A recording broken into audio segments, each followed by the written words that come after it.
Episode 3 from Stavius, the first volume in the Chronicles of Mearth trilogy by Gregory Chumley. The conclusion of Chapter 1. "We'd better get home and pray that you wake up and leave before the soul reapers arrive," said Stephen as he stood and gathered his things. "Do you think we could talk in my head instead of out loud?" he asked. They tried and felt considerably less conspicuous conversing mentally rather than verbally, except for the time when Mark suggested that Stephen pinch and slap himself to try to awaken him.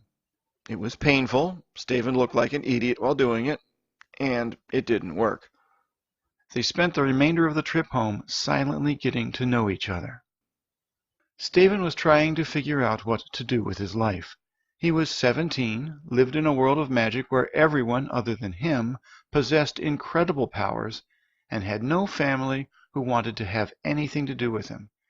He had the magical prowess of a 2-year-old. Sure, he could use enchanted objects and wield a magic sword, but that was about it. He couldn't even transform raw food into a meal. Stephen had to cook physically. It was embarrassing, and it made him an outcast.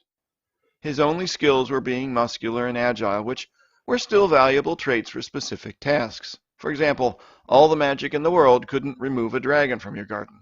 The only way to do that was to capture or kill it physically.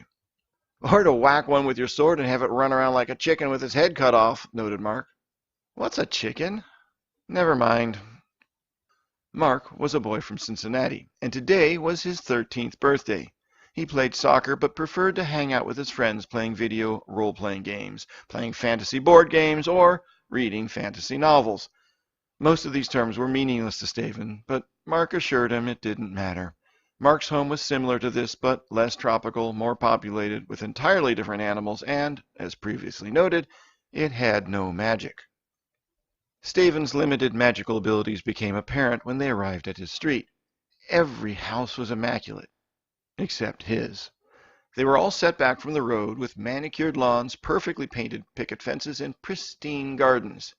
They also chose to use their front yards as their living spaces, with pools, hot tubs, and patios right out in front. The house on the corner was particularly spectacular. It almost looked like a small castle from a fairy tale. Stephen's house, on the other hand, had peeling paint, a weedy vegetable garden, and a small lawn in need of mowing. "I can't just enchant the paint to stay shiny or the grass to grow to the perfect length like everyone else," he muttered. "I have to do the work myself. It stinks." Mark could feel Stephen's gloom and could see his neighbors' reactions as they arrived. News of the rampaging headless dragon evidently traveled faster than them. He was feeling bad for Stephen and was attempting to think of a kind thought when a cold chill went through their body and the whole world seemed to slightly dim. It was as though a dark cloud had passed overhead, but the sky was still clear. Stephen looked up and saw a tall, thin figure approaching from down the lane. Then he turned and saw another and another. The strangers were wearing gray hooded robes, but you could see parts of their faces and their hands.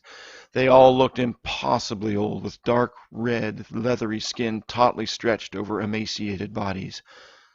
Mark thought they looked like skeletons, shrink-wrapped in aged leather, and didn't need to ask what they were. The Soul Reapers had found them. Stephen/Mark tried to keep their distance, but another Soul Reaper appeared behind them. Suddenly, they were surrounded by 4 of the terrifying monsters in an ever-shrinking circle. "Mark, buddy, you'd better wake up and get out of here for both our sakes," muttered Stephen with a shaky voice. "I'm trying. Believe me, I'm trying," Mark cried. "But how do you wake yourself up from your own dream?" "I don't know, but we're doomed if you don't figure it out right now," cringed Stephen. The Soul Reapers were so close that Stephen could see their dark, hollow eyes and smell their musty aroma. They all simultaneously reached out their right arms and placed their hands on his shoulders. Stephen tightly closed his eyes at the last minute as he felt their claw-like fingers grasp his body. He expected to feel his skin burn off or something equally terrible to occur, but nothing happened. 10 seconds passed, then 20, then 30, and still he just stood there.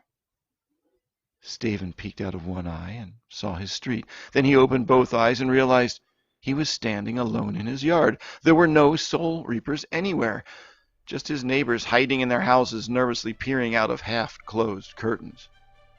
"We did it, Mark! We did it!" Stephen thought to himself, but there was no one there. The voice in his head was gone, and while he was undoubtedly relieved, he also felt more alone than ever before. Stephen headed into his house thinking, I can't believe it. The demon is gone, the soul reapers have left, and I actually missed that little newt. I must be going crazy. Learn more about the Chronicles of Mearth and purchase the books on Amazon or at www.cholmonco.com/mirth. Cholmonco storyteller books are an exciting innovation in reading. Each chapter includes a QR code link you can scan with your smartphone to listen to streaming audio of me telling the story while you read.